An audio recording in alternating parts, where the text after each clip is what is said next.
पाप पुण्य के हाथ ही पासा, मारी जगत का कीन्ह विनाशा। ई बहनी कुल बहनी कहावे, ई ग्रह जारे उग्रह मारे। नमस्कार दोस्तों, मैं अविनाश दास रेशनल कबीर यूट्यूब चैनल में आप सबका हार्दिक स्वागत करता हूं। साथियों, यदि आप चैनल को सब्सक्राइब नहीं किए हैं तो सब्सक्राइब ज़रूर करें, शेयर करके अपने सभी साथियों तक सभी ग्रुपों में पहुंचा दें और देश को रेशनल बनाने में, तर्कशील बनाने में, वैज्ञानिक सोच डेवलप करने में चैनल का मदद करें। दोस्तों, ये चैनल की मदद नहीं है, ये आपका अपना मदद है। देश के विकास का काम है। देश तभी विकसित होगा जब लोग तर्कशील होंगे और हर आदमी जो है अपने अपने इच्छा अनुसार अच्छे कामों में उन्नति करेगा। इसलिए दोस्तों, चैनल को सब्सक्राइब ज़रूर करें और मुझे लाइक करें, बेल आइकन को प्रेस करें, ऑल नोटिफिकेशन ऑन रखें ताकि अगला नोटिफिकेशन आप तक पहुंच सके। साथियों, मैंने एक दो चौपाइयाँ बोली है, उसका संक्षेप में अर्थ कर दूं, इसके बाद चलते हैं मनुस्मृति की ओर। पाप पुण्य के हाथ ही पासा, मार जगत का कीन विनाशा। सतगुरु कबीर साहब ने कहा कि ऐसा करना पाप है, ऐसा करना पाप नहीं है, ऐसा करना पुण्य है। इस प्रकार के अनेक प्रकार की जो है बातें लिख लिख करके ब्राह्मणों ने उसका पासा बनाया। पासा समझते हैं? चौसर खेलने वाला पासा। जब चाहे तब जीत ले, जिसको चाहे उसको पाप करार दे दें, जिसको चाहे उसको पुण्य करार दे दें। हाथ में ही पासा है, ऐसा सतगुरु कबीर साहिब ने कहा। ई बहनी कुल बहनी कहा, वही ग्रह जा रहे उगर। ये जो है वहन करने वाले, समाज के नियम कानून को वहन करने वाले, समाज के सत्ता को वहन करने वाले कहलाते तो हैं, लेकिन जो है किसी के घर में जो है आग लगाते हैं और किसी के घर को भरते हैं। इस प्रकार के दोस्तों उस समय के शासन व्यवस्था पर सतगुरु कबीर साहब ने प्रकाश डालने का प्रयास किया है। तो कल हम लोगों ने पढ़ा था कि धर्म नष्ट होने से सब कुछ नष्ट हो जाएगा, इसलिए धर्म की रक्षा करना जरूरी है। रक्षित धर्म यानी रक्षा किया हुआ धर्म ही आपकी रक्षा कर सकता है। इस प्रकार से जो है धर्म, जो कि एक अफीम का गोला है दोस्तों, जिसको सेवन करने के बाद में आदमी जो है टुन्न हो जाता है नशे में। उस नशा को जीवन का सबसे महत्वपूर्ण यानी जीवन का सर्वे सर्व बताने का कोशिश किया गया, ताकि उसकी रक्षा के लिए चलो रे मुसलमान मारना है, चलो रे ईसाई मारना है। जब लोग बोलना शुरू करेंगे भगवा आतंकी लोग, तो कम पढ़े लिखे, कम समझ वाले, कम तर्कशील जो हमारे देश की भोली भाली जनता है, वो झुंड के झुंड जो है दंगा फसाद लड़ाई झगड़ा के लिए तैयार हो जाता है। इसलिए दोस्तों, कल मैं बताया था कि ये जो है ये मंत्र है, ये वाला श्लोक, धर्मो रक्षति रक्षितः, ऐसा करके जो है जय श्री राम बोलते हैं। फिर तो साथियों, इस प्रकार से हिंसक, वैसे इसका अर्थ हिंसक नहीं है, लेकिन हिंसक अर्थों में आजकल इसका प्रयोग होने लगा है। आगे चलते हैं दोस्तों, आगे मनु क्या कहते हैं और देखते हैं। वृषो ही भगवान धर्मस्ततः यह कुरुते ह्यालम वृषलम तम विदुर्देवास्तव तस्मात् धर्मम न च लोपयेत्। सभी कामनाओं की सिद्धि की वर्षा करने वाले को वृष कहते हैं। वृष यही भगवान धर्म है। यानी धर्म ही एक ऐसा है जो आपके हर कामनाओं को सिद्ध कर देता है। एक कामना छोड़ करके, यदि आप शूद्र हैं तो सम्मान की कामना मत करना। यदि आप स्त्री हैं तो स्वतंत्र रूप से सोचने, बोलने और करने की कामना मत करना, नहीं तो भगवान जो है आपकी कामना के विपरीत परिणाम दे देगा। ऐसा है भगवान। तो इस प्रकार यहाँ बताया है दोस्तों।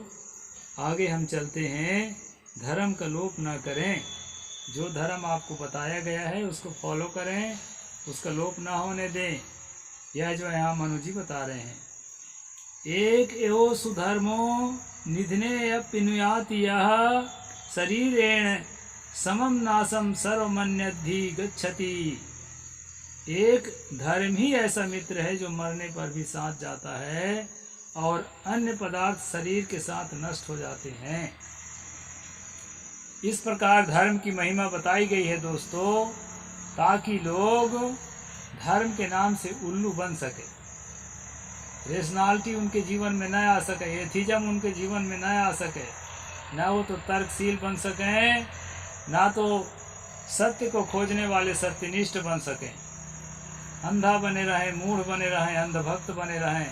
यह केवल हिंदू धर्म की बात नहीं है। धर्म नाम की जितने भी चाशनी है ना दुनिया में, सब जगह ये चीज़ है। सब यही दावा करते हैं कि यही सच है, इसके आगे और कोई सच नहीं है, और इसको नहीं स्वीकार करोगे तो कल्याण नहीं होगा।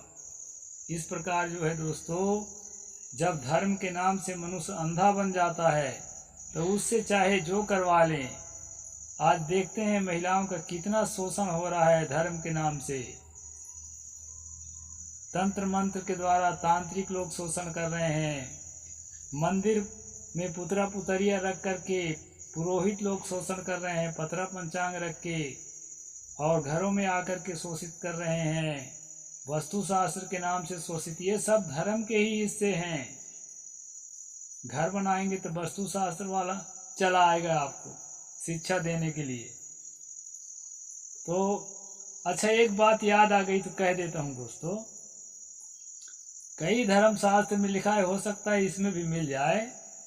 जब टट्टी लगे ना, तो जिस घर में रहते हो उस घर से इतना दूर जाना चाहिए कि एक बलवान आदमी बाण, धनुष में बाण रख के मारे, तो जितना दूर में वो बाण गिरे उतने दूर में जाना चाहिए शौच करने के लिए। एक कई धर्म शास्त्रों में पढ़ा हूँ मैं। और ये वस्तु शास्त्री लोग जो है ना, शौचालय का लगन मुहूर्त देखते हैं, शौचालय की दिशा देखते हैं और घर से सटा हुआ बनाते हैं, वैसे पोल पट्टी खुल जाती है। तो ये लोग ना समय के अनुसार जो है नए नए जो है साजिश रचते रहते हैं आपके शोषण करने के लिए। ये सबको आप ठीक से समझिए दोस्तों। धर्म के नाम से जो अफीम बट रहा है, उस अफीम से मुक्त होइए, तर्कशील बनिए। उसके अंदर कुछ अच्छी बातें लगे तो उसको स्वीकार करिए। मैं ये नहीं कहता कि उसको लाते मार दीजिए, और लाते मार देंगे तो भी ठीक है, क्योंकि तर्कशील बनेंगे ना तो उससे भी अच्छी अच्छी बातें आपके दिल से निकलने लगेंगी। और आप स्वयं जो है ना, क्या नैतिक है, क्या अनैतिक है, क्या मानवता के अनुरूप है, क्या मानवता के अनुरूप नहीं है, सब चीज़ आप खुद ही जानने लगेंगे और रेशनल साथियों से मिलकर जानने लगेंगे, पूरी तरह संवैधानिक हो जाएंगे। इसलिए धर्म के चाशनी में लिपटा हुआ जो है मक्खी गड़ी गुड़ में गड़ी रही पंख लपटाए, हाथ मले और सिर धुने लालच बुरी बलाए। सतगुरु कबीर साहब ने कहा था ना कि मक्खी जो है जिस प्रकार गुड़ में लपट जाती है, उसी प्रकार ये धर्म रूपी चाशनी में आदमी लपटा हुआ है और उसको लालच है स्वर्ग का, भगवान पाने का, अगले जन्म में सुख पाने का, और जो है त्राहिमाम होते रहता है, तकलीफ झेलते रहता है दोस्तों। इसलिए जो है मैं आपको सावधान करता हूँ कि इन चीज़ों से सोच समझकर, ठीक से विचार कर, तर्क करके, अपने बौद्धिकता का प्रयोग करके और स्वयं निश्चय करिए कि क्या करना है। आगे कहते हैं, पादोधमस्य कर्तारम पादम साक्षिण मृच्छति, पादः सभासद सर्वान्मतो राजान मृच्छति। अधर्म का चौथा भाग, अधर्म करने वाले को और चौथा भाग साक्षी को, और चौथा भाग सभासदों को, और चौथा भाग राजा को प्राप्त होता है। यदि किसी ने अपराध किया है, उस अपराध को 4 लोगों का उसका पापी बताया है मनु। एक अपराध का यहाँ अधर्म लिखा है, इसके भाषा में अपराध है, ये मान के चलिए। मतलब इनके जो नियम, जो जिसको धर्म कहते हैं ना, जो नियम बना रखे हैं कि किस जात को क्या करना है, औरत को क्या करना है, मर्द को क्या करना है, राजा को क्या करना है, ब्राह्मण को क्या करना है, सब तो मैं बता रहा हूँ हर रोज इसी किताब में। तो जो ये नियम निर्धारित कर रखा है, उससे थोड़ा भिन्न चलना ही अधर्म है और वही अपराध है। इस प्रकार अपराध करने वालों को यहाँ 4 आदमी को दोषी बताया है। अगर एक आदमी अपराध करता है तो 1/4 25% उसको दोष लगेगा, और 1/4 25% गवाह को दोष लगेगा, जो उसके पक्ष में गवाह दे रहा है, और 1/4 सभासदों को, जो सभा में उस बात को सुन रहे हैं और सुन करके उसका सपोर्ट कर रहे हैं उसको, और 1/4 जो है राजा को भी अपराध लगेगा। इसलिए धर्म के नियमों को 1 इंच भी इधर का उधर टस तमाश आपको नहीं होना है। जैसा कहा जा रहा है वैसा ही फॉलो करना है, ये मनु जी का कहना है।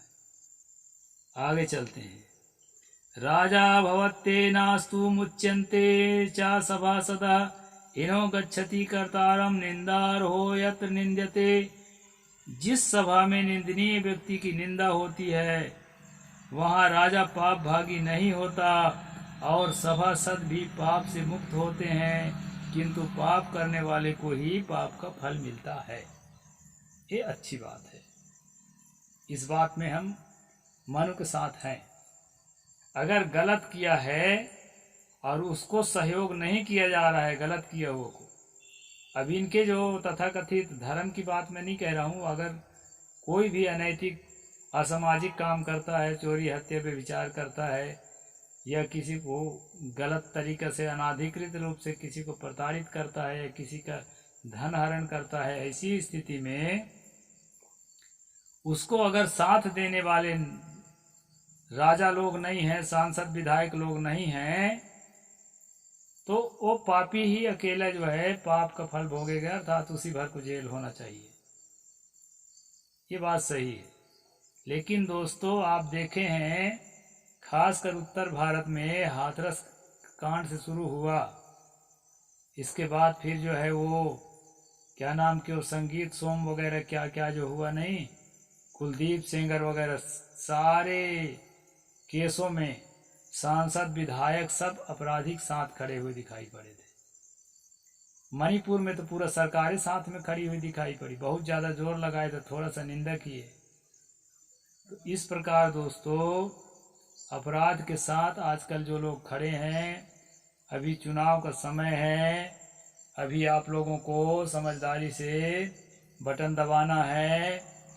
मैं जान में हथेली में रख करके अभी सुबह आए थे मेरे पास चमचे लोग, तो मैंने साफ शब्दों में कह दिया, भाई इस आदमी को तो मैं वोट नहीं दे सकता, और मैं जानता हूं कि हो सकता है वो जीत भी जाए, हानि भी पहुंचा दे, और कुछ भी कर सकता है, ये लोग कुछ भी कर सकते हैं, इनका धर्म जो है कुछ भी करने को इजाज़त देता है। लेकिन दोस्तों करना तो पड़ेगा, नहीं करेंगे तो हमारा देश गर्त की ओर जाएगा। इसलिए ऐसे लोगों से सावधान होना जरूरी है। मैं राजनीतिक आदमी नहीं हूँ, लेकिन कम से कम नैतिकता और अनैतिकता तो समझता हूँ, इतना तो पक्का है। ये बात है दोस्तों, इस बात को आपको ध्यान रखना पड़ेगा। आगे क्या कहते हैं, केवल जाति के नाम पर जीने वाला और केवल नाम भाव से ब्राह्मण कहलाने वाला ब्राह्मण भी राजा की ओर से धर्म प्रवक्ता हो सकता है। इतना पापी है यहाँ पर लेखक, देखो क्या कहता है, जाति मात्रोप जीवी व कामम स्याद ब्राह्मण ब्रुवा धर्म प्रवक्ता नृप्तेर्नम तु शूद्र कथंचना। ये श्लोक नंबर 20 है 8वां अध्याय का। कितना हिंसक श्लोक है। कहते हैं केवल जाति के नाम पर जीने वाला यानी पढ़ा लिखा कुछ ना हो, उसको नैतिकता अनैतिकता का कोई अनुभव ना हो, केवल जाति के नाम से भी अगर ब्राह्मण है ना, तो वो जो है राजा की ओर से धर्म का प्रवक्ता हो सकता है। यहाँ धर्म कानून ही है। मनुस्मृति का धर्म और कानून एक ही चीज है, इस बात को आप लोग जान लीजिए। तो कानून का प्रवक्ता यानी अधिवक्ता यानी वकील हो सकता है ब्राह्मण अगर नहीं पढ़ा हो तो। इसीलिए अंग्रेजों ने कहा था ना कि ब्राह्मणों में न्यायिक चरित्र नहीं होता है। न्यायिक चरित्र होता तो ऐसा न लिखते।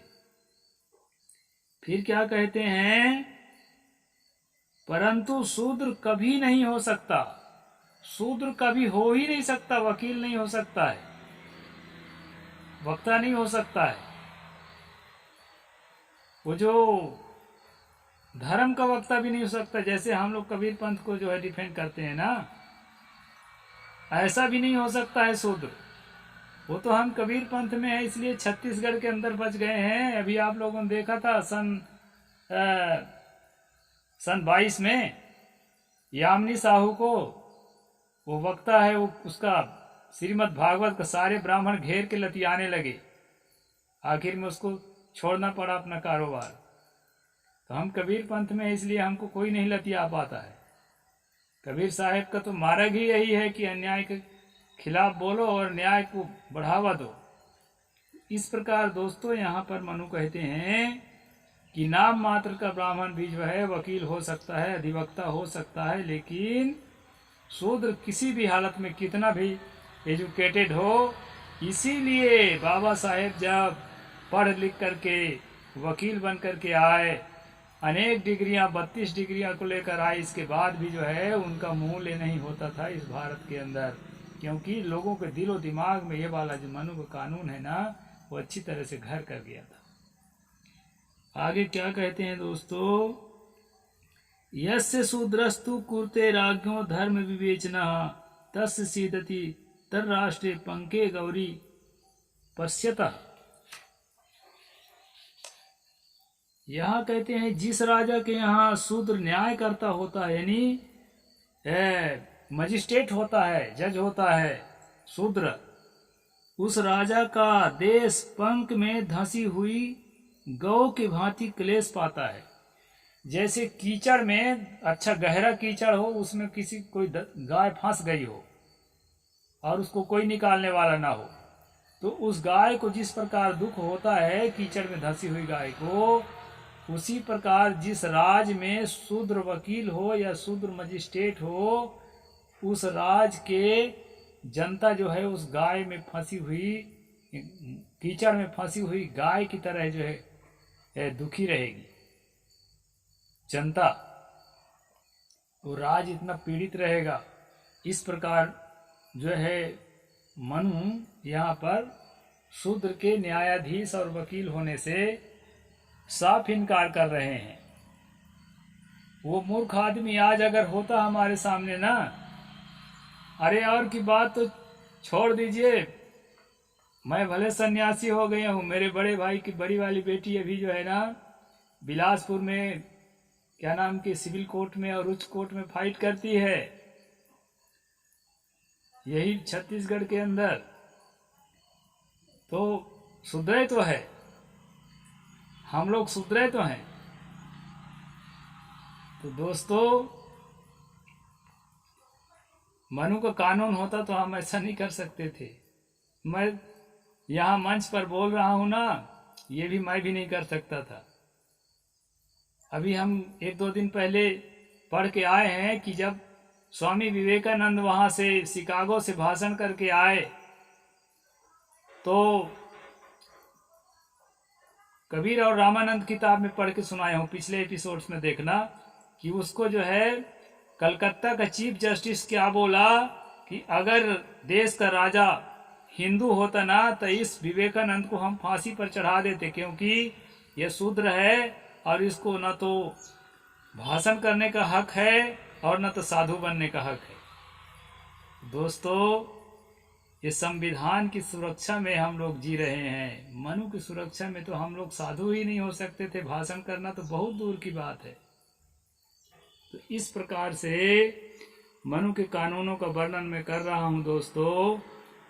आगे की बातें कल बताऊंगा। साहेब बंदगी।